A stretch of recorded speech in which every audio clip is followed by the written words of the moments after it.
Hello,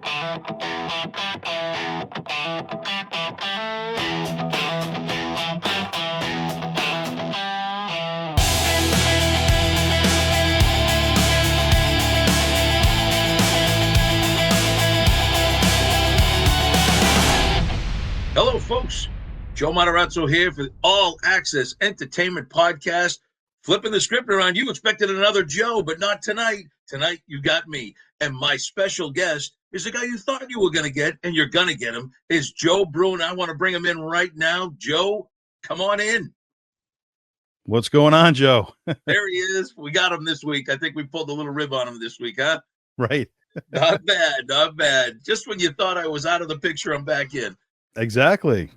Joe, this is dynamite. Your podcast is great. I'm really enjoying this. The fact that you asked me to come in here so that we can actually do a background on you is probably one of the most humbling things I could have had happen. I really appreciate it, Joe. You know, we've gotten close over the years, and for you to do this is kind of fun. This is a lot of fun for me, so I appreciate it.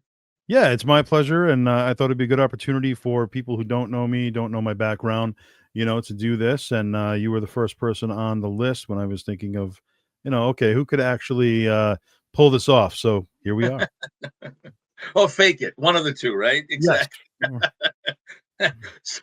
So Joe, look at, for those of you who don't know what the All Access Entertainment Podcast is, let's give a little bit of a background for it, for yourself. So Joe, you just started this.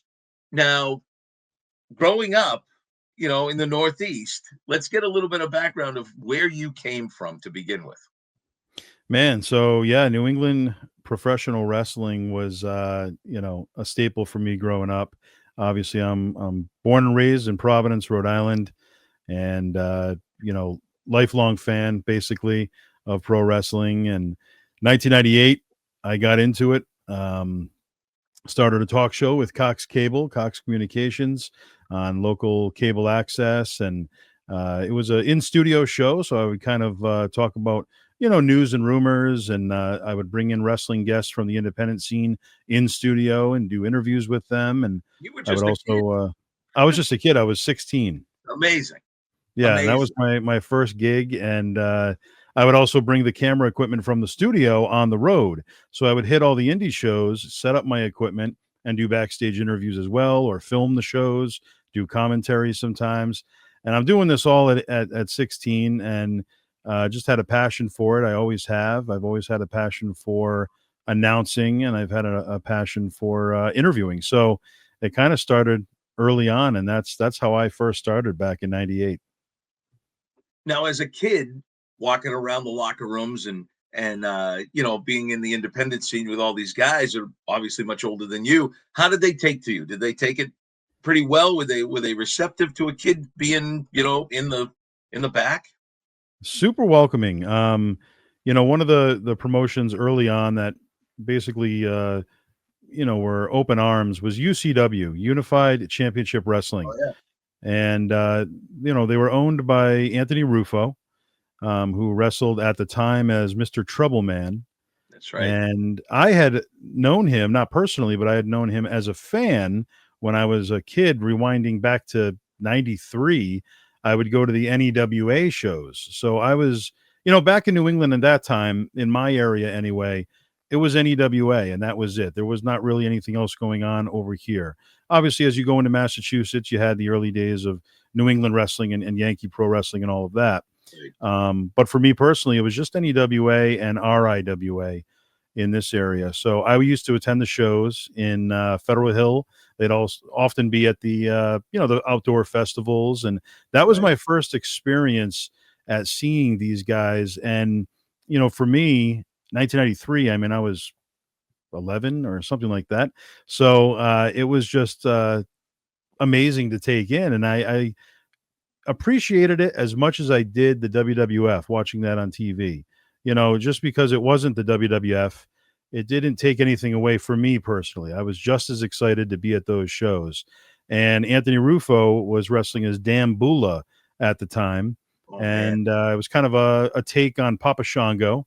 Right, I remember that. Yeah, so that was kind of, he was one of the first characters I saw. Gorgeous Gino Giovanni, Bad Boy Billy Black. You had Inferno and the Iceberg, which were known as Fire and Ice.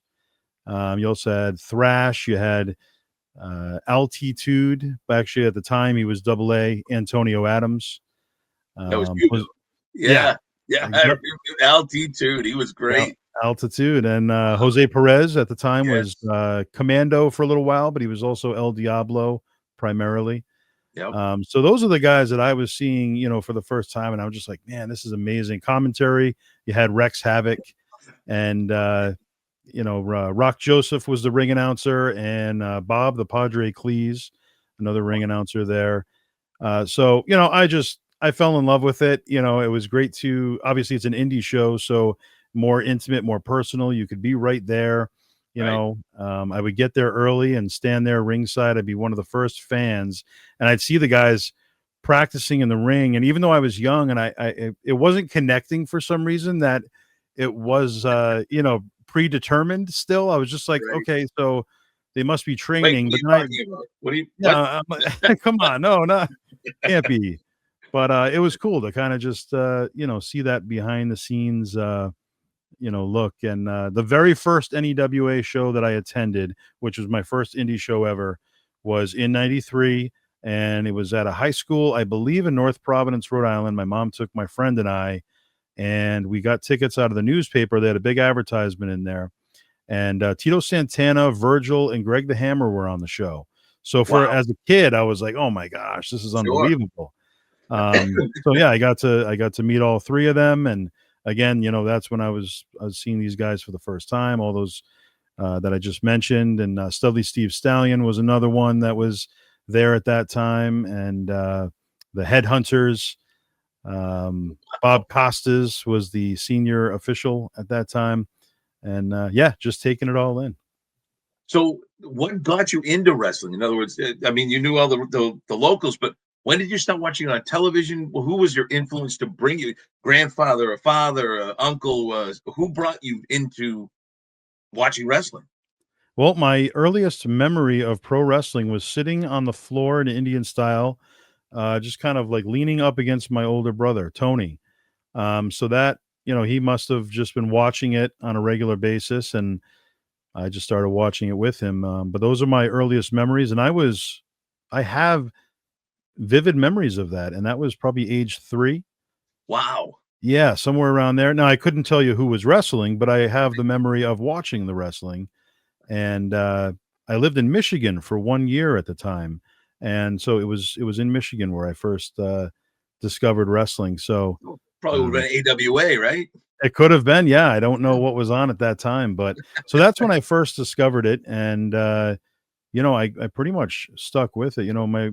My brothers early on were wrestling fans. They kind of, got out of it, faded out. But I remember my brother Tony saying that Andre the Giant picked him up out of the audience and put him on his shoulders. My mom had taken my brothers to a show, and Andre had done that, and I was always like, oh man, I would have given anything to have met Andre. You know what I mean? No kidding. So yeah, they were into it early on, and I kind of took the torch and kept it going and never turned back. Boy, if you run with it too, I mean, it's amazing.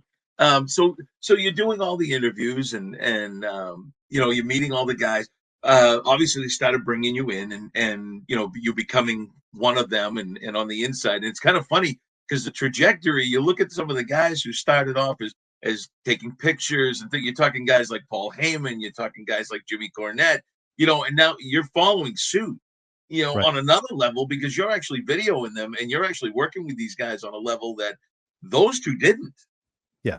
They were just doing 8x10s and regular pictures and stuff. And you're doing video and interviews. Yeah. And at that point, 1998, when I started doing it on that level, I got to give credit to Stacy Lopes. He wrestled in the NEWA as Inferno, one half of Fire and Ice. And then when NEWA kind of went away, UCW was born. Stacy Lopes was kind of the booker or co-promoter behind the scenes. He would help them out with Anthony Rufo. And Stacy, his phone number was listed on a flyer that I saw. And he was very inspirational. He was very welcoming. in as far as getting me talent for my talk show.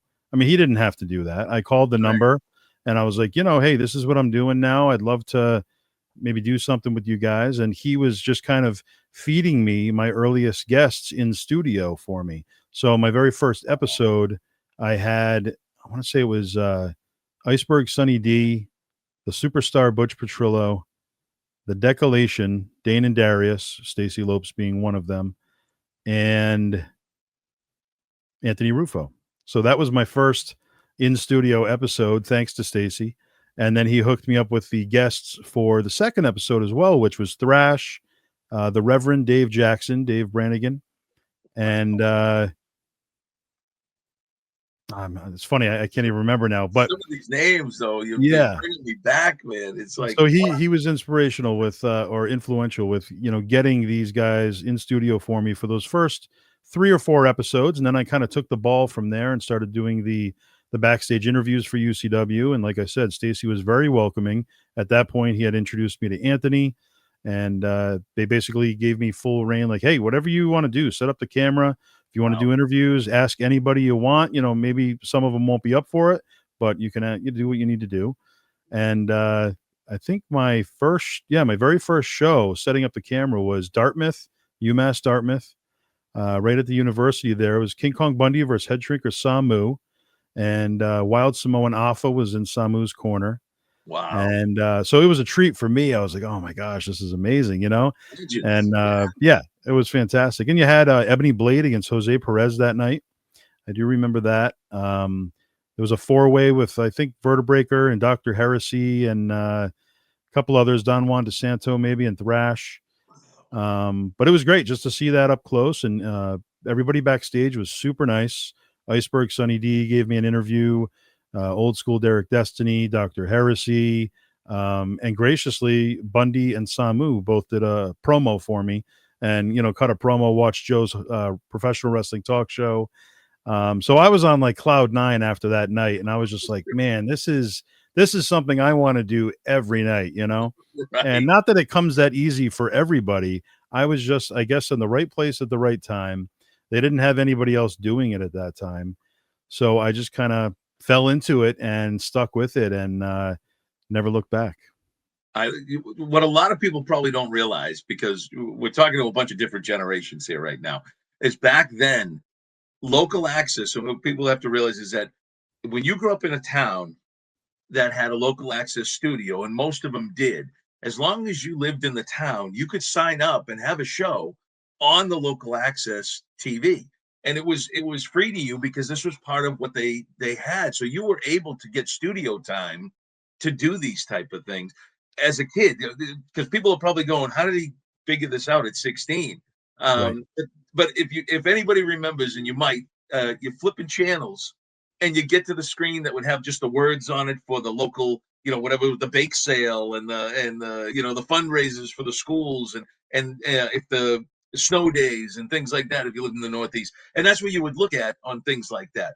And every once in a while, there'd be some kind of a show, and it could be a show with somebody making a birdhouse, or it could be a show with somebody making, learning how to ride a bike, and they would try to teach somebody something, or one of the government officials of the town would be, explaining something, or you'd have the, whatever the town meeting was.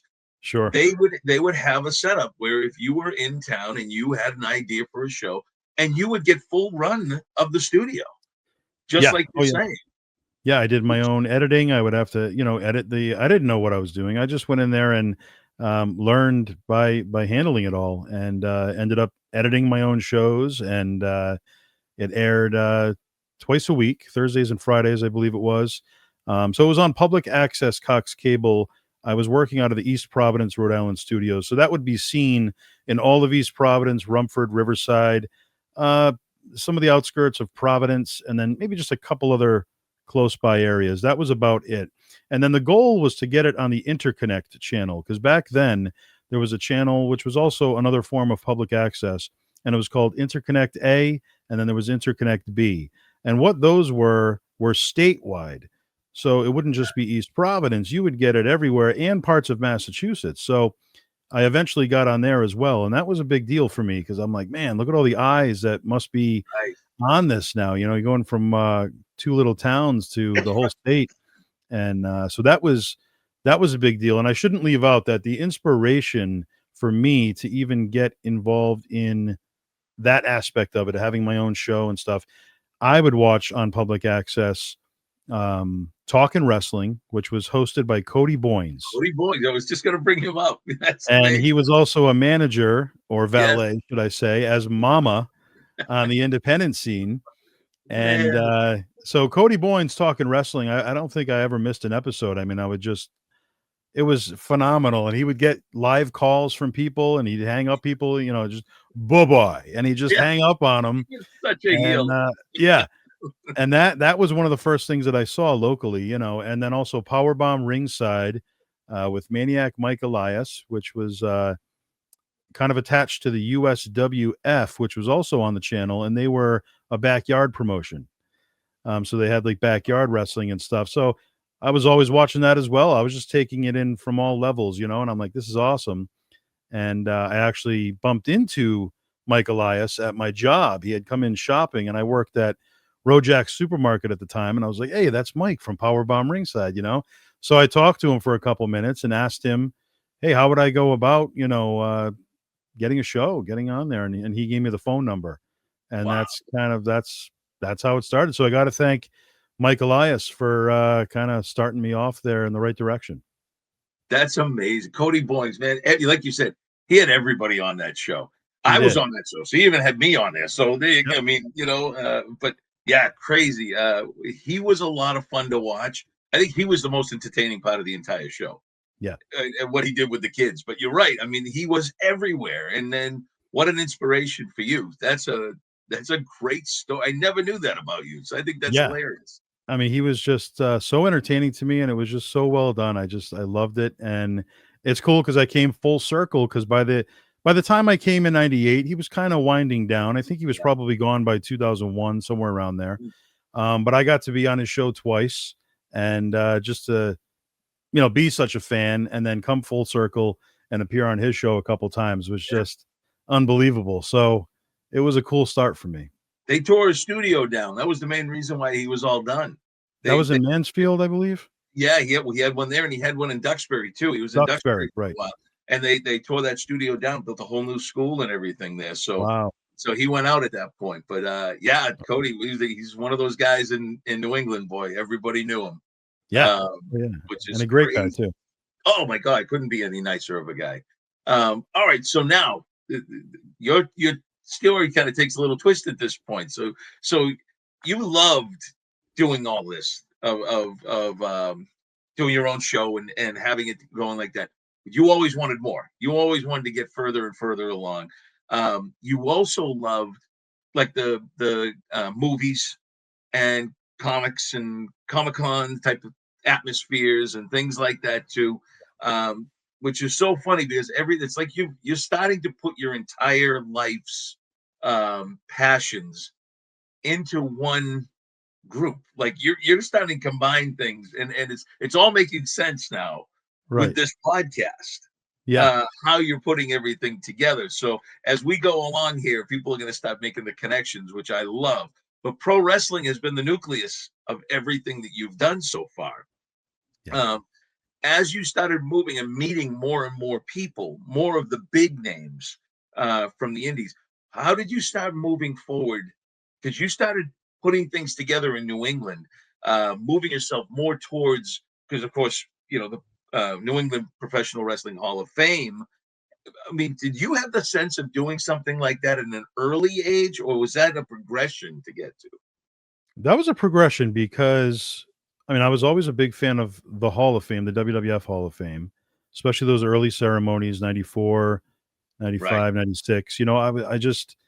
They weren't televised. It was such a, oh my gosh, what a spectacle, and you just kind of got little bits, maybe a clip here and there. You could never really watch the full thing back then, and unless you were there. But it was just such a lure to me. It just kind of, brought me in. I was like, man, Hall of Fame, awesome. So I always had a respect for the Hall of Fame, always had a respect for other sports Hall of Fames and that sort of thing. But yeah, not until I was in professional wrestling for several years did I obviously gain a different respect from being in it, from the pro wrestling side of things. And locally, there was nothing going on. I mean, there was the Pro Wrestling Hall of Fame in Amsterdam, New York at the time. Yep. And obviously they were very well established and doing awesome things and charity events. And, but really in New England, there was just nothing going on like, for Hall of Fames. So Right. I said, people need to be recognized. And it doesn't have to be just people that you see on television. I mean, there are other people that are just putting in so much time and making a great impact and great waves on other levels, and may go unrecognized if they're not going to be noticed like that. And so somebody has to do it. And I just, I was like, you know what? I'm going to do it. And it started with Action Pack Championship Wrestling, APCW. I was the booker at the time. Dan Harvey, who wrestled as Danny Boy O'Callahan, Yep. he was the owner of APCW, and Marcus O. Middleton, was involved in the promotion as well. So I came on board to I was already a ring announcer there for a little while, but I came on board as booker and decided to take away intermission on the shows and basically replace that with a Hall of Fame segment and recognize, talents that would be basically the inaugural class of the Hall of Fame. So I did this at 3 different shows, all within the year of 2008. And those 3 shows, those 3 clusters of inductees, became the first, class of the Hall of Fame. And then after 2008, that's when I decided, this is really special. Like it's building some traction. People are into it. It meant a lot to certain people. Some people it didn't. Some people looked at it as a joke, like, like any Hall of Fame. Some people love them, some people hate them. It is what it is, but there are a lot of people out there that really do cherish it, and it means a lot to certain people. And, when I realized what was happening with it, I'm like, wow, this could actually be something special. And it felt special. And so they would give, small speeches in the ring during intermission, and there'd be a couple, per show, like I said. But 2009, I turned it into its own event, not tied in with a local wrestling show. And that's when we did the big ceremony, and we had over 300 people come. It was jam packed, and did it again in 2010 and 2011.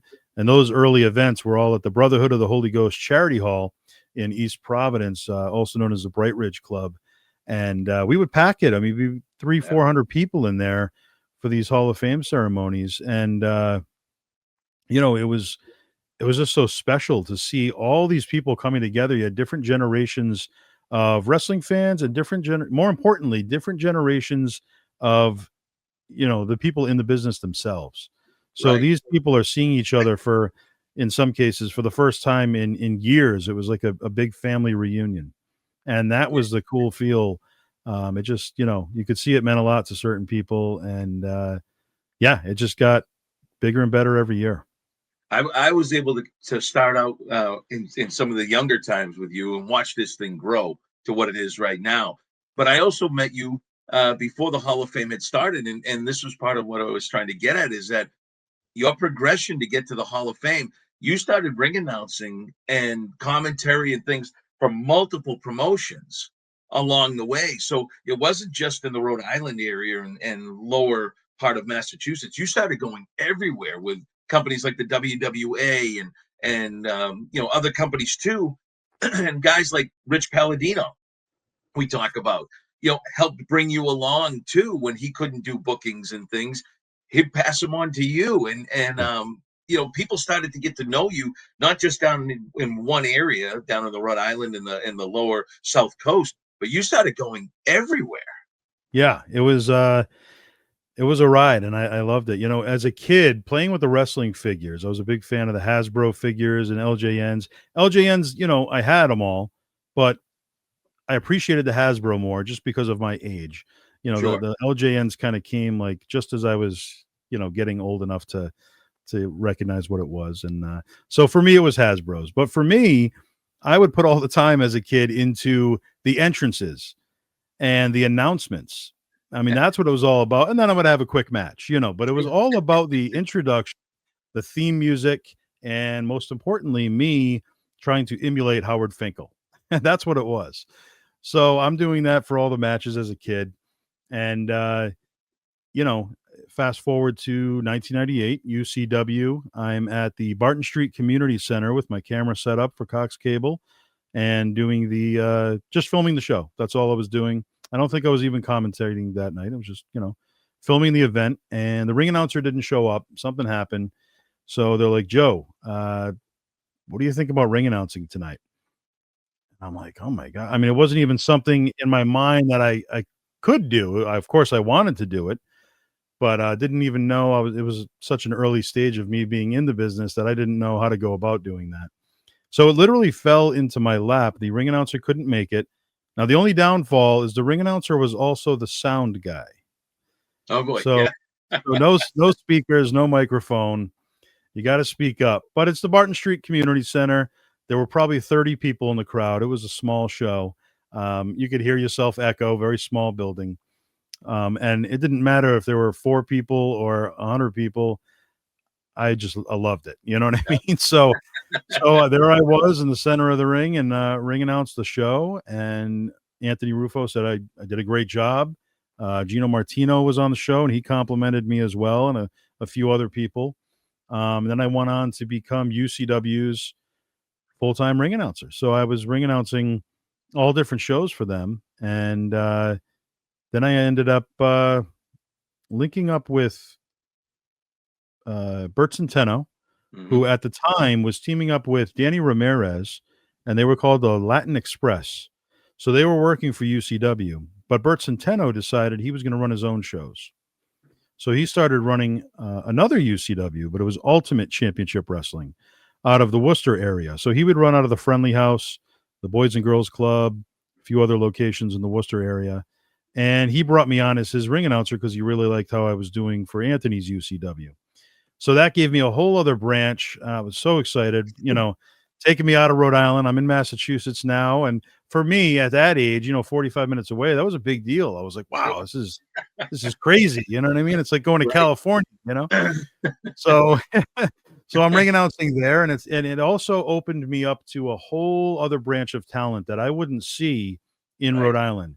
Latin Fury, Luis Ortiz, Kid USA, Jay Gillette, Master Sandy, Delicious Dave Vicious.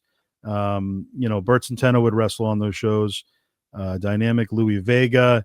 There were just so many people. The Astro Man, like all these guys that I was like, wow, who are these people? And Slick Wagner Brown. That's when I first saw him. Bad Leroy Brown. And I'm seeing all these guys, and it was just, it was amazing. Widowmaker, Dangerous Donnie Rotten. And started becoming friendly with a lot of the guys, and some of them would kind of cross over with Anthony's promotion as well over the years. So yeah, Bert Centeno was influential in giving me a lot of tips for ring announcing. Because I didn't know at that time, such an early stage, I didn't know what to wear or anything. I think I had it was a dress shirt, but not even a button up. It was just kind of like a polo shirt. I didn't know. I was 16 and I'm like, okay, whatever, So Bert Centeno gave me my first dress shirt. It was a button up, just a white shirt. And he's like, yeah, why don't you wear this? We'll take it to this level for now. And, I had a tie. And so, yeah, I mean, Bert was influential, giving me different tips and stuff like that at his shows. And then I went from there to working for Kid USA. He would run his own shows, the NAWF, New Age Wrestling Federation. So, and that once again now opens me up to a whole other locker room. You had Andy Jax and Big Rick Fuller and the Untouchables, which was Mark Gore and Anthony Michaels, I believe. Yes, you're right. Andy Jax's partner, I forgot his partner, but they were like Kappa Tappa Kega. Yep. I believe was their tag name. So like all these guys, and I'm just like, man, this is cool. Like GQ Smooth was another one. Yes. Sports Illustrated legend Robbie Ellis. Oh man. Yeah. So like all these guys. Wow. Yeah. So it was fantastic, because I would get excited like seeing full rosters of people that I didn't know and I wasn't familiar with, and I just kept gaining all this, information and gaining all these contacts really throughout the throughout the way. And then suddenly Steve Stallion comes along, Donnie DeLuca, and he's out of it at this point. He's no longer wrestling. And he said he's got this Primal Conflict wrestling going on. It was kind of a take on ECW, because that's what was popular at the time, the hardcore wrestling. Oh yeah. Yeah, and you wouldn't see too much of that in the New England area. I mean, you did see it in Mayhem eventually. Yep. And you would also see some in Yankee Pro Wrestling. Mm-hmm. But overall, there wasn't like, tons of hardcore wrestling going on. So Primal Conflict was kind of the first time where you would see, fireball matches and barbed wire and all the crazy stuff. And I think Rich Palladino did some ring announcing there. Dave Padula did as well. But at one point, I was brought in to be the ring announcer. And Donnie's like, listen, I'm going to give it to you. So let's do it. Actually, Mike Messier was doing a little bit of ring announcing there as well. Yep. And I replaced him. My debut for Primal Conflict was the Indoor Sports Arena, I believe it was called. And it was in Woburn, Massachusetts. It was like an indoor soccer arena. And they had Brian XL, and they had the Amazing Red and the SAT and all these guys on the show. And that was my debut. And Mike Messier's in the ring. I think he announced the first match. Then he introduces me as the new ring announcer. And the crowd's chanting, "Who the F are you?" And I was so nervous. I'm like, oh, my God, what have I done? Why am I here? But again, that opened up a whole other locker room to people who I didn't know. And I still felt familiar because there were a lot of guys mixed in from the old UCW days. And, Anthony Rufo was there, and Johnny Justice was now doing YMC Andy. And, you had all these different characters. And so there was a level of comfort there. And so just having the opportunity to ring announce for all these different promotions for me was just tremendous. I did a little bit of managing at ringside as well. Nothing serious, but here and there for Power League Wrestling, PLW. I managed Derek Destiny. I managed TJ Richter a couple times. So I got to try that out a little too, but that wasn't really for me. It was all about the announcing and the commentating and that sort of thing. So, I mean, the ring announcing when it really took off for me was WWA. You mentioned Mike Spada. Yeah. He reached out to me out of the blue. I had no idea who he was, and he called me up. Somebody gave my number to him, and he basically just said, I've heard great things about you. Would love to have you here. We're looking for a ring announcer right now. I think Mel Simons was their ring announcer previous to me. Him and Bobby Cruz. Okay, Bobby Cruz. Yep, exactly. Okay. They were doing it at the time for him. That's So what I I believe you when you came in. Yep. And I believe that's when Mel kind of, I don't know if he retired at that point or if he went to another promotion. I'm not too sure. But so I stepped in, and I was with them probably about 2 years, I want to say, full time. I was on all their shows. They would always run back to back, like Fridays, Saturdays, Always double shot. Yep. And they'd be at Stoughton High School in Pepperell, Massachusetts, and Quincy. And I did all of them. And that just kind of brought it to the next level. Now, I know people are opinionated on that promotion and Mike, but Mike, I must say, was always great to me. He was always very positive with me. He always paid me. And, a lot of these shows, I mean, I would do it for free. I mean, I just love it. It's a passion, obviously. But yeah, I mean, he would always pay me, and he would pay me well. And, there were times where if it was a far away show, like my debut for WWA was in Vermont, and, he offered me a hotel room. Wow. And I didn't take it because I was working at 5 a.m. the next morning in Rhode Island, but still just the thought, meant a lot. But WWA was very important, I think, in ring announcing for me, because that opened up a whole other, space for me with, they had Ruse Star, they had Nick Neighborhood, they had Cabby, they had Julio De Niro. He was a regular there. The Highlanders, before they made it to WWF, they were managed by Pat the Brat Piper. You were there, of course, referee. Was Bill Brown a referee? Sal Gilberto. Sal Gilberto. Yep. Yes. Steve Perkins was the music man. Steve Perkins. Yes, he the was the sound man. guy.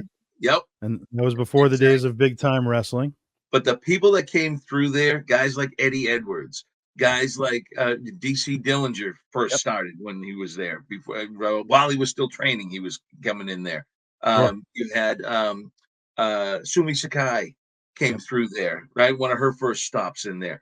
The list of people that came through there, Aaron Stevens, that all got signed by guys because I mean he had it was probably the biggest promotion of a mix of the young generation upcomers and the bona fide stars that were out there.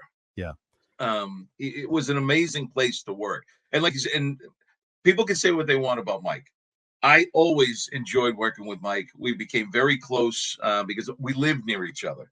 So I did a lot of extra stuff with him, fixing the ring, getting it set up, moving things around, getting things together. I learned a lot from Mike Sparta behind the scenes of the business. And he was very good. There were certain people, he was so good to so many people. People don't realize that because of the stories that you'll hear, and those stories are legendary. You can't go anywhere without saying his name, and somebody's got to do his voice because he's as famous as Joe Pesci when it comes to a voice. You put him in a category like Dusty. Nobody can talk about Dusty without doing the voice. You can't talk about Mike Sparta without him talking like Mike Sparta, and you don't want him to ever think that that's a rib or something. It's a term of endearment because people remember him. And I was never close with Mike. I didn't really know him well per se personally. But I just know that, he always treated me well. And like I said, he always paid me well. He always treated me with respect.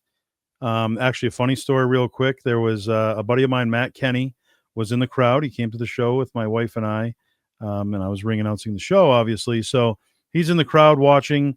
He's way in the back. This is probably Quincy. He's up against the wall, out of the way. He's got his feet on another chair because there's nothing going on back there. There's some empty seats, whatever, At this point, the show's already started. Obviously, nobody's going to sit there. Mike Sparta asks me in Gorilla, "Hey, would you like a seat so you don't have to stand the whole time, back here in between matches?" I'm like, "No, don't worry about it, Mike." I'm like, "It's not a big deal. No, you need a chair." I'm like, "No, really, honestly, it's not a big deal." He made a big deal about it, goes running out into the crowd, grabs the chair from my friend, pulls it from, underneath his legs. And he goes, "I need this chair for my ring announcer." And I'm like, wow, this guy. All right. So that was my first introduction to Mike Sparta. Mike was crazy. There's no doubt in a good way. He a passion boy. And you know what? He had all he knew everybody. Sure. And he could bring in the big stars. I mean, if you worked for him, you worked with a lot of talent. You had your ears open and your mouth shut. You learned a lot working there with the people he had. What an amazing! I mean, you know what he's like when you get him going. He was the best character he ever had in the WWA. So right, absolutely. And he, like you said, he would bring in a lot of talent. You'd see, like I said, the Highlanders, Kenny Dykstra, who at the time was still Broadway Ken Phoenix. Yep. So all these guys right before they're about to make it. Dr. Tom Pritchard was the agent, and he'd always be in the crowd watching, and or I should say the talent scout. Right. And that was a big deal because that was put on me right away. To like, hey, just so you know, Tom's watching, and it was like right when I started. I'm like, okay, no pressure or anything. Yeah. Like it'll be fine, but Dr. Tom's watching, so make sure it's perfect. Okay. So after a few times of doing it, Mike Sparta is like, listen, don't change your hair. Don't change anything. At this point, I had upgraded to a tuxedo, so I was wearing a tux. Yep. Do not change a thing. Dr. Tom likes you. They're looking for a ring announcer in the WWF. Dr. Tom likes you. Next show, I'm doing it. Bert Centeno comes up to me. I think something might happen here. I'm hearing things. Tom really likes you. He's a big fan. Keep doing what you're doing. Just pay close attention. Don't get distracted and keep your eye on the prize. And so I'm doing it. Then I'm hearing some rumblings of, it's possible that I might be getting a tryout through Tom with WWF because they're looking for that new full-time ring announcer at this point. So Dr. Tom gets let go from the WWF. Yeah, I remember that. Yep. So there went any opportunity. That was just the end of it. Scrap, throw that out of there. And that's when Justin Roberts was hired with WWE, and he ended up doing 10 years with them, all the WrestleManias. And I'm like, man, that could have been me, But you can't look at it that way, because I had just as much fun doing, all the stuff on the indies and different promotions. And I don't think I would change a thing, because I've still gotten to do so many other things beyond that, And it's a good feeling knowing you were being looked at, knowing that things were right there. And you know what? You were good enough for them to pay attention. Right. And sometimes that's better than never knowing at all. Sure. Absolutely. Yeah. But look if you went and you ended up being that guy for those 10 years, right? We wouldn't be where we are right now. We wouldn't be able to talk about you with the Hall of Fame and the fan fests and all the things that you've done up until that point. So, I mean, we wouldn't have anything to talk about right now. That's the thing. Hey, how was it back then? I'd be interviewing you for a different show. Right. And I've thought about that before. It would have changed things completely. Yeah, it would have given me 10 years there, maybe. Right. But, all the experiences I've had outside of that opportunity wouldn't have been there. And so I'm very happy with the way it's gone. So I can't say that I would rather have done that. It's tough to, it's one of those things. It's like, I don't know. I mean, it went well. I've enjoyed it all. So, and you mentioned Rich Palladino being an influence. He helped as well. IIW, International Independent Wrestling, was a promotion after UCW that kind of came together with a few different promoters. So Mr. Biggs, Tommy D from Power League, Anthony Rufo kind of put their resources together, and out popped IIW. And I would ring announce there sometimes. Rich Palladino was their regular ring announcer. And he would recommend me, if he couldn't make it, which was rare because he was always there, obviously. Rich doesn't miss a beat. But, if a family issue came up or whatever it was, I'd be his recommendation. And that meant a lot. Even early on, of course, I was like, wow, that's pretty cool. Because I at that point, I already knew how good Rich was and how respected he was, and all of his accomplishments. So that was a big deal for me. And then there was actually a Chaotic show that I ring announced, thanks to Rich. He recommended me because that was the only other show. I think there was 2 shows ever that he couldn't make for whatever reason. And that was that one Chaotic show, but I was devastated. He got me the booking. Randy Miller was the owner at that time, along with Jamie. Yep. And this was probably 2000 at that point. And you were there probably at that time, right? I wasn't. I never worked for Chaotic. You didn't? Okay. I thought you did for some reason. No. Okay. So, yeah, I was booked for that show, and it was either in Methuen or Ware. So it was way out there from me anyway, from East Providence. So it was way out there, and my mom brought me to the show because I was still so young, and she used to bring me to all the shows. So I also got to say, if it weren't for my mom, I don't think any of this would have happened, because my mom brought me to, just show after show, all Centeno shows. And sometimes she didn't want to embarrass me, and she would sometimes stay in the car for some of the shows. I'm like, she just little things, like that.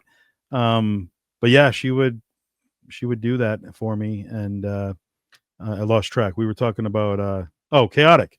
So yeah. Chaotic Wrestling, we couldn't find it. These were the days of maps. There was no GPS.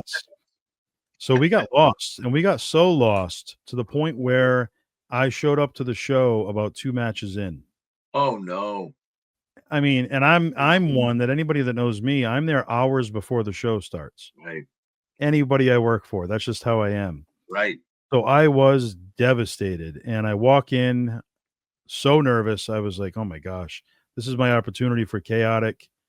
I'm showing up 2 matches in. I see the match going on in the background, and I come in through the locker room, and Randy Miller's one of the first people I see, and he just looks at me and he goes, Joe, what's going on? And I explain what happened. He's like, get in there. So he could have said, you know what, we're all set. Right. But hey, I picked up next match and did the rest of the show. And it's funny. I think I have no memory of that entire show, which is so Really? odd. And I have a great memory. I remember a lot of this stuff in great detail. I don't remember anything on that show. And I think it's because it was overshadowed by how nervous I was for showing up late. I was just in a fog, Right. so I have no memory, but still a cool opportunity to ring announce for Chaotic, and I can thank Rich for that.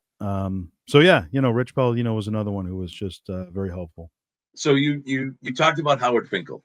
I love this story, and you have to tell the story about how you met Howard Finkel and how things. It's just funny how things happen, right? And Yeah, how things come about. right. Yeah, so Howard Finkel, met him a few times as a fan, arriving at the shows early when I was a kid. I would show up in the back of the Providence Civic Center just trying to see if I could even get a glimpse of somebody. And Howard Finkel would often be one that would kind of come up to the wall and say hello to people briefly. He was always very friendly, and I was ecstatic. Some people didn't even really care. They wanted to see the big stars. Right. And I was excited to see Howard Finkel. So fast forward 2010, it's a charity, or not a charity, but a dinner to raise money for Chief Jay Strongbow. And it was being put on by the Pro Wrestling Hall of Fame, who at the time were based out of Amsterdam, New York, like I mentioned. But this was in New Jersey. And I want to say it was Pompton Plains, New Jersey, but I could be wrong. But it was 2010. And one of the main attractions for me was that Howard Finkel was the special guest MC. So that's why I was kind of most excited to go. So my buddy Steve and Steve's from Swansea, Mass. Me and East Providence, we go up together, get there a little early. It's a dinner. I think it was probably $50 or so. And, you get to watch the whole ceremony. Howard would introduce all the different guests throughout the evening, which was Johnny Rods. The Savaldi family was there. Angelo, I believe, was a guest speaker. Obviously, Chief Jay was there. It was in honor of him. Ray Apollo was there, Doink the Clown. And yeah, just a whole host of Billy Caputo, former referee for WWF. He was there, as well as Monster Factory. What's his name? Larry Sharp. Yes, Pretty Boy Larry Sharp. So Larry Sharp was there. So a lot of faces that I hadn't gotten the opportunity to meet, prior to this. So it was a cool opportunity to kind of mingle with these people. Dawn Marie was there as well. Mick Foley was there. Mick Foley was having a hardcore yard sale in the next room, and it was all of his belongings from his home. He had a big snowman that he would have on his front lawn, and it was wrapped in barbed wire. And he just just had all this crazy stuff. But if you bought the dinner ticket, which Steve and I did, you get to get one free item from the hardcore yard sale. So we went and participated in that beforehand, and it was a blast. And Mick was there. He was the one wheeling and dealing. And after your one item, if you wanted to, you could purchase something from Mick. He had it all there. So that was kind of fun. And then when we first went into the room where the dinner was going to be, we didn't know. You kind of sit wherever you wanted. And the first person there is Howard Finkel. He's kind of up to the wall. I see him talking to a fan.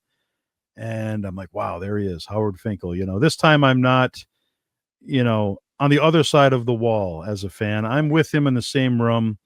I'm like, this is going to be a cool opportunity. First time getting that opportunity. And he immediately greets us. And he's like, where are you guys coming from? And, yes. So I'm like, well, Rhode Island. And my buddy Steve's, Massachusetts. And he's like, oh, well, you must be familiar with the New England Pro Wrestling Hall of Fame. And when he said those words, I was just, I was in shock. I literally, I shut down. I was like, now, wait a minute. How does that work? You know what I mean? Right. Just the last thing I would expect out of Howard's mouth, the person that I looked up to, admiring something, that I had created. And he didn't even know it was me, which is the funny thing. And I couldn't even come up with the words to follow up. So Steve had to intervene, and Steve's like, this is the guy who runs that. Howard's like, really? And so we get into this deep conversation, and he just spills everything about how he loves the history of New England pro wrestling. Obviously he was discovered at a theater, in Connecticut.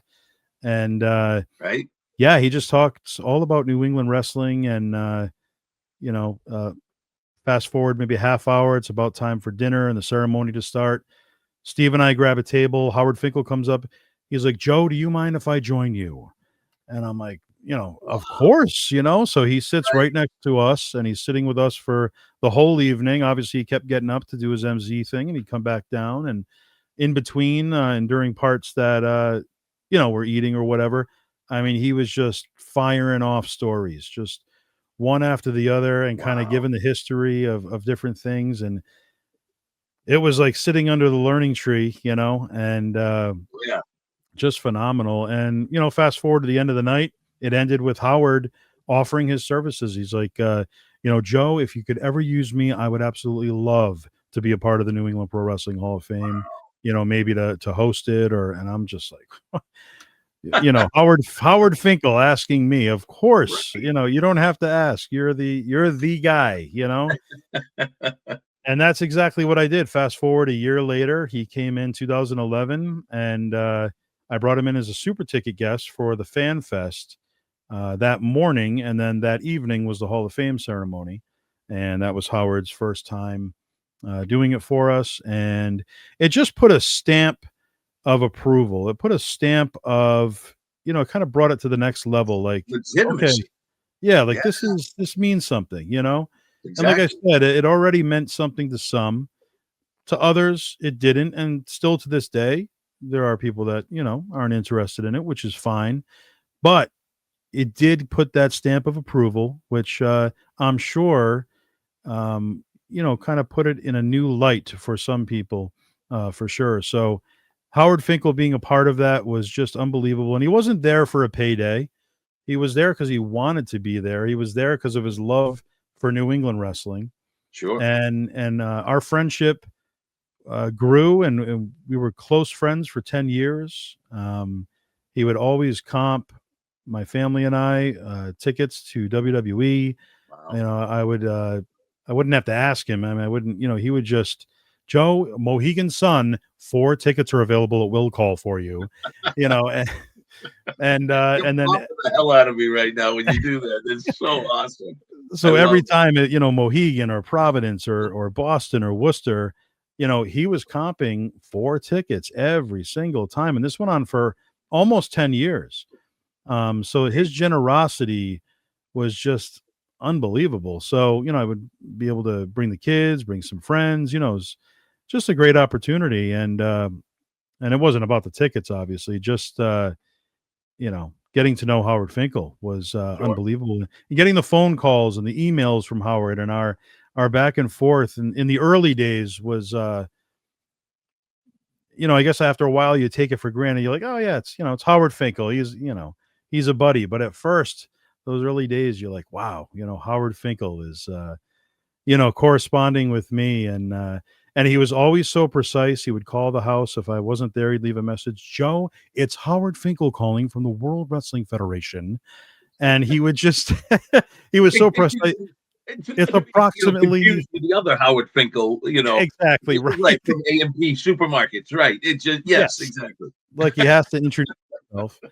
And it's approximately 11:04 this this morning. And his messages were amazing. I still have some of them to this day, which is Oh, good. fantastic. That's Able to great. keep it. And yeah, and we just had a great friendship. And he went on to, like I said, he started in 2011. We took 12 off. He was back with us 13, 14, and 15, hosted those ceremonies. Unfortunately, I took 16 off and I took 17 off. Unfortunately, he became ill in 2017. So I saw him. He knew that I did interviews. He knew that that was a passion of mine. And he knew that I always wanted to interview him. We didn't really talk about it, and we might have talked about it once briefly. Um, but he was not one to really give interviews. If you go on YouTube, there's a few, very brief. There's not a lot out there of him doing that. And I think he would do that more so out of respect of the McMahon family and his commitment to WWE. He didn't want to be ever put in a position where maybe he's asked a question that would jeopardize anything, or so he was very wary about doing a lot of radio gigs and different things like that. And I understand, because he was as loyal as they come, when it comes to WWE. He was the very first employee for the WWF. Very first one. Yep. It's crazy, right? When you think about it. Number one employee. And he was still full-time, at the end of his career there. He was still full-time with them. And Vince actually took care of his entire arrangements, from what I hear, his funeral and everything. But yeah, Howard was, just a special guy. And I would say the most important part of my my time in the business. I mean, he was just, such a big part of it. And it meant a lot. And yeah, I'll never forget Howard Finkel. No, he definitely brought so much legitimacy to the Hall of Fame for you, and it legitimized you. I mean, for him to put that much stock in you and what you were doing, you couldn't buy that kind of endorsement. You know what I mean, for him, and because he loved New England. The Cape Cod Coliseum and Jack Ritchie's and all the areas that were famous down here for doing stuff like that. Yeah. And he was around. He was the man down here. Yeah. So he was responsible for Chief Jay as well being there. That's right. Yeah, I forgot about that. Yeah, Chief Jay was inducted in 2011. Somebody that he knew that I would wanted to honor.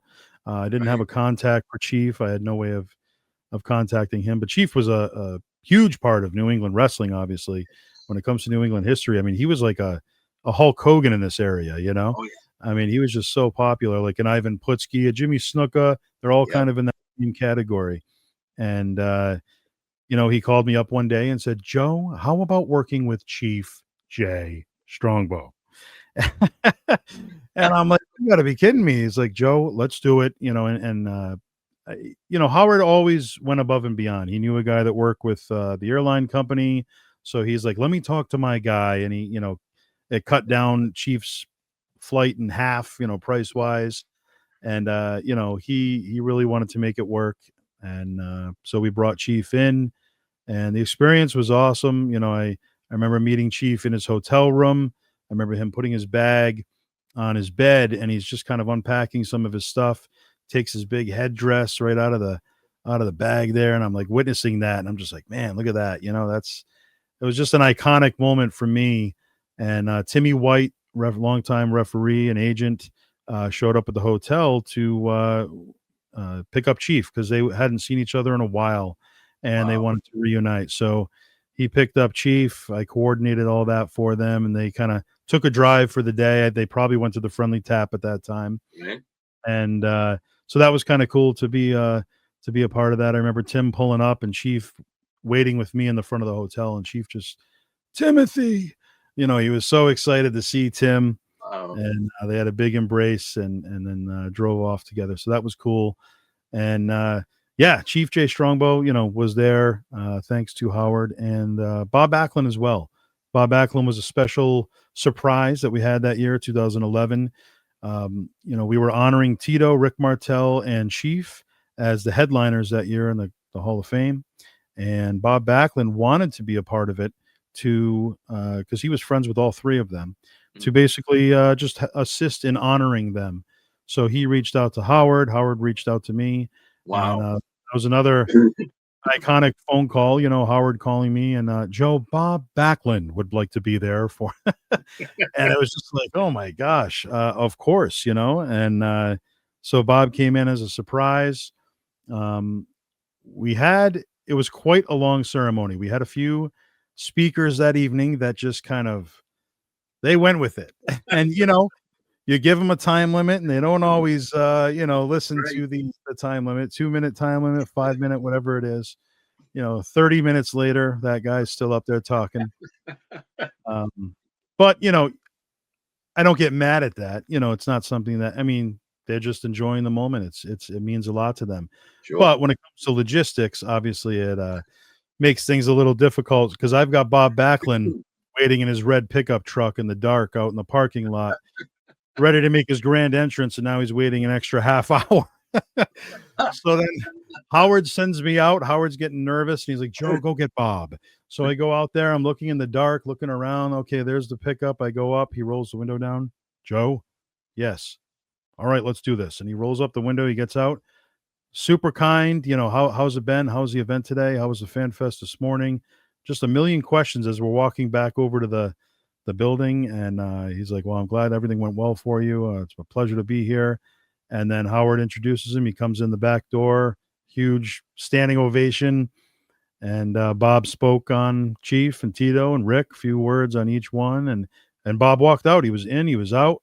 People were mesmerized, like, oh my gosh, Bob, what just happened here? And so that was another great memory, that involved Howard Finkel. And I have to thank Howard for that. Yeah, that's a quick run-in with Bob Backlund. Who knew? Yeah. That's a great thing. Man, so you started putting the Hall of Fame with the Fan Fest. Like, how did you figure on putting that together? Well, early on as a fan, because it makes sense. Yeah, it makes total sense. Yeah, it's one kind of goes with the other. But early on as a fan, I would see the advertisements, and I was young. I was 10, 11. But I would see the advertisements for WWF Fan Festival. And this is before I had ever heard anything about conventions or Comic Cons or Cauliflower Alley Club. I didn't know what any of that was. So I see Fan Festival, WrestleMania 10 weekend. I'm like, wow, that's amazing. I couldn't make it. I was young, But just seeing the video package after the fact, mesmerized by everything that was the Fan Festival. Fast forward the next year, they do it in Hartford. And I convinced my mom to take me, but by the time we went to get tickets, they were sold out for WrestleMania 11. So we didn't make it up for the Fan Festival. But again, you see the video packages, and I'm like, man, this Fan Festival is unbelievable, So that was 94 and 95, and I didn't see anything again, and I don't think they did anything again until probably around 2000, like WrestleMania 16. And at that point, they were calling it Axxess, I believe. Right. So I've always been a fan of those big events and like just seeing everything that went into them. So when I started the Hall of Fame as its own event in 2009, I said, you know what, maybe next year I tie in a couple of these guests signing autographs and just kind of make it a little bit bigger, because I'm always thinking, how can I make this even more special than last year? Right. You want to always add something, whether it's one little element here and there. So I did. 2010 was the only time that I did a 2-day event, and I was just testing it out, and it didn't really work too well because of how stretched out it was. But for the people that did attend, they loved it, because you're getting 2 days of it wasn't a big crowd, you know what I mean? So it was super personable. You could sit and talk to Ox Baker for 45 minutes if you wanted to, because there were probably 100 people over the course of 2 days. Right. And then the Hall of Fame ceremony, that was sold out, but the Fan Fest was very light. So, and you had people there in 2010, like Jimmy Snuka and Danny Davis as vendors. You had, who else do we have that year? I brought in Antonio Thomas, John Cena Sr., Rick Martel, Larry Zbyszko, and Adam Baum. Wow. And Adam Baum, super rare appearance for the New England area. He wasn't doing anything out here. Rick Martel, you never saw him out here. Such a rare appearance. Even Larry Zbyszko, he wasn't really doing anything in this area. So, the fans that did know about it, because I didn't have that reach to like let people know that this is happening. So the people that did get word and came were just so excited. And, we went from having a couple. Matt Bourne was there as well. He was a vendor as Doink the Clown. He actually just came from a Mike Spada show the night before. And in the middle of the Fan Fest, Matt Bourne calls me over. And Matt's like, hey, Joe, you mind if Mick comes? Now, I'm like, there's only one Mick, obviously, in wrestling. Right. But I still had to think. I'm like, Mick, okay, yeah. I was not thinking Mick Foley. I was thinking Okay, maybe a friend of his. I'm like, yeah, sure, bring him on in. And an hour later, Mick Foley walks in, and the 100 people that are there or whatever it is, going insane. And being a local event, everybody lived close by.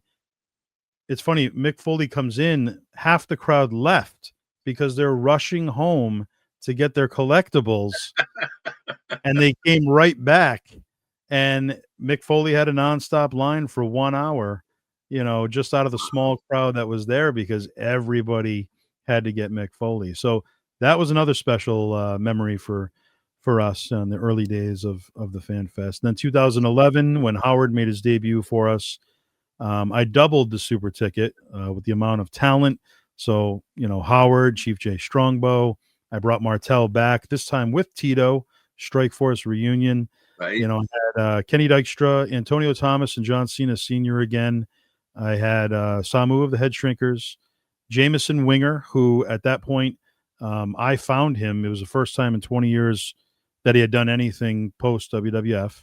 Wow. So it was his first Fan Fest, which was really cool. And he was a little nervous. He didn't know if anybody would remember him. And a lot of people did. I mean, he was a memorable character in those 90s, early 90s. And then we also had Armando Alejandro Estrada as well.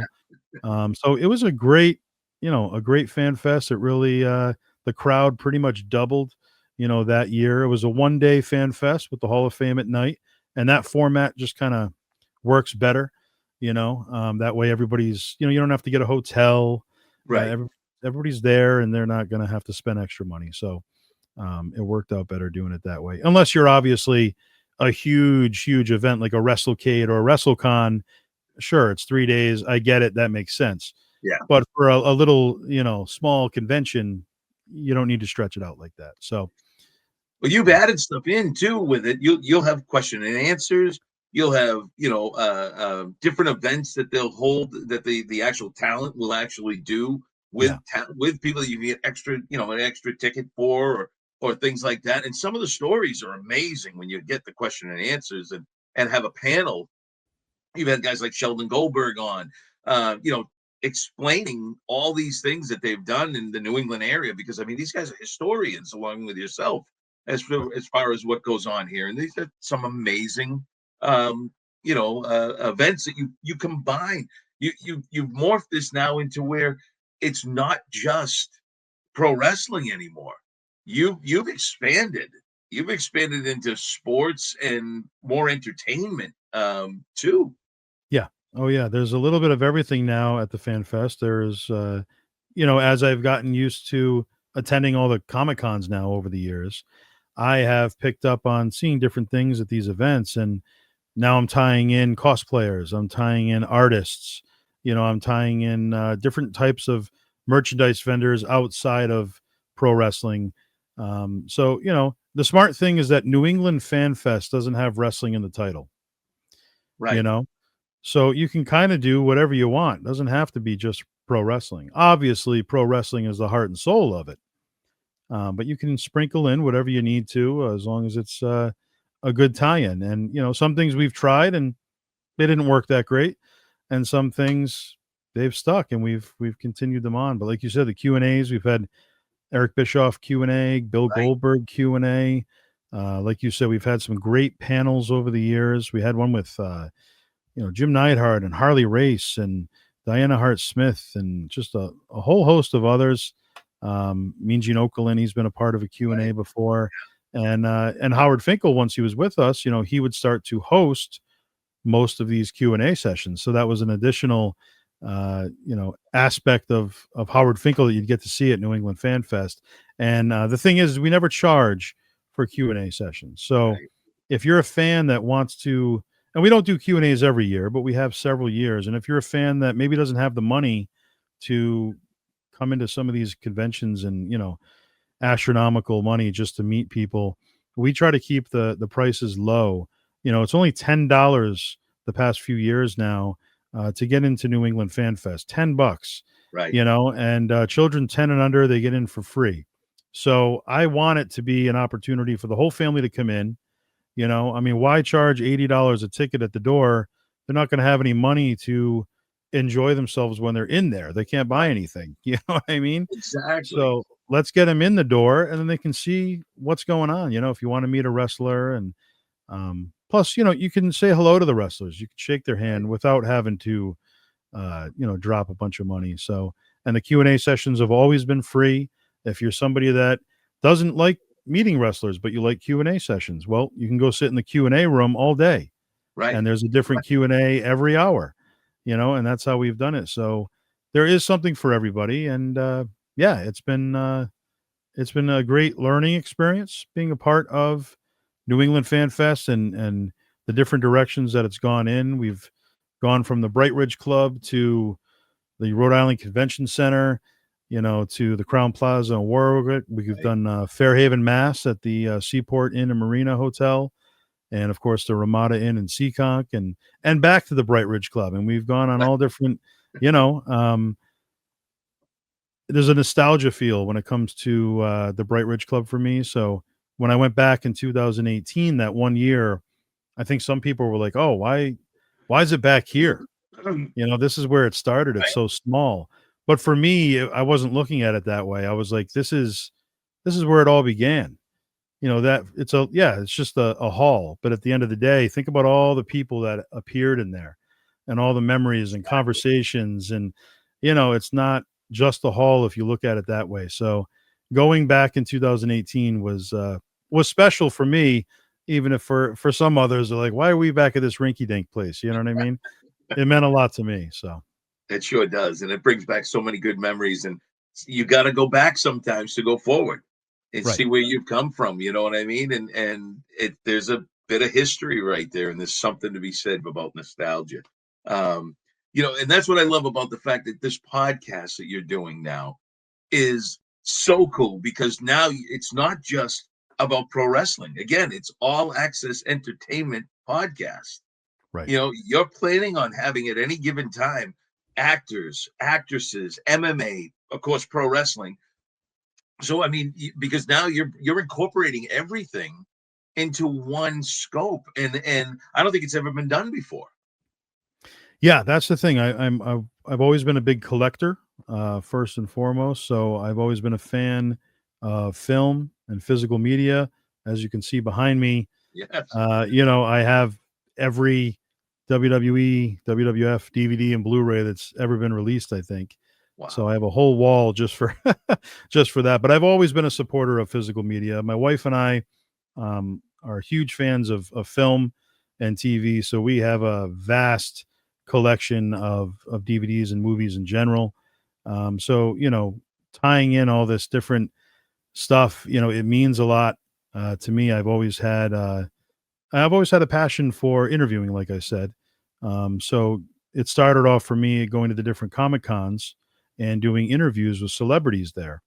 Now, obviously, these were short interviews because you're at a Comic Con. You don't want to take too much of their time. So 2 minutes, 5 minutes, 10 minutes, But now the podcast gives me an opportunity to take a deep dive, as I call it, into the career of whoever is on. And each episode is about that individual, and that is it. We're not going to go all over the place, or, we're always just going to, have it all about that one person. So sports, like you said, entertainment, all aspects. You never know who's going to show up on the All Access podcast. And that's the feel I want. People, I think, are expecting, okay, Joe Bruen's a wrestling guy. Well, next week's going to be a wrestler. And maybe it is, but maybe the week after that, maybe you'll see somebody from Star Wars. Maybe you'll see, somebody from the sports world, or like you said, MMA. It's always going to be something special. And yeah, wrestling at the core, because, hey, that's where my connections lie. So if I have access to a ton of wrestling talent, then why wouldn't I, use it up? Absolutely. And I love, like I said, I love interviews. So it just gives me more people to dive deep into how they got started. And a lot of the questions when it comes to interview format, you can use a lot of the questions, which I do, for each guest. So you'll see some of those same questions every week, but it's always going to be a different answer. And that's the nice thing about it, is everybody has a different history. They all got into it a different way. And it's always interesting to hear. And then obviously we've got tons of content that's exclusive to that interview, different stories and stuff like that. So it's just it's a lot of fun, and it's definitely something I've wanted to do and have been told to do. Everybody's like, Joe, you got to do a podcast. You got to do a podcast. And I'm always like, in the back of my mind, yeah, I would love to do it, but maybe someday. That's always and I would always push it aside, always, for 15 years now. And then because you weren't busy enough. Right. You just weren't busy enough. And clearly you ran out of things to do lately. So exactly. Yeah. I mean, things just align perfectly. And you're one of the busiest guys on the planet, man. I stay busy. That is for sure. Yeah. So yeah, but this has been great. I mean, we've had one episode air so far. We have one episode number 2 tomorrow. We have a bonus segment that won't be with every guest, but you'll see bonus segments here and there every other week or so. And it's called Overtime. And basically it's a kind of a play on the name game one week, or the next week it could be, if it's a ring announcer guest, well, maybe they're going to ring announce some different names that they remember from the past, or, we'll try to have fun with it. It's always going to be something special. The bonus segments range from 10 minutes to 30 minutes, and it'll pop up on a Friday instead of a Tuesday, and just some extra content for the viewer. I love it. I love it. Joe, I can't thank you enough for being my guest tonight on your show. Absolutely. Absolutely. This has been so much fun. And again, you can catch all this on every Tuesday, correct? Yes, every Tuesday at 7 p.m. We're at All Access Entertainment on YouTube, and that's Axxess with 2 X's. Yes. And then, of course, we're on Spotify as well, All Access Podcast, if you want the audio version. Within the next few weeks, we'll be on all platforms, basically. So you'll see us on Amazon and Apple and iTunes and everything in between. So, Joe, it's been an honor to be on your show and to actually switch roles with you this time. Yeah, no, absolutely. It's been cool. It's been cool. And I thank you for doing this. No, anytime. You invite me back anytime you want. You're going to see me. You can't get rid of me at the Fan Fest anymore. So right. I'm becoming a fixture at that point. And because I enjoy it. I love seeing the same people. And it's funny because, like you said, it's the camaraderie. You get to see the people that you haven't seen in a year. And it's like, you wonder why you lose touch. But, man, what a place to go.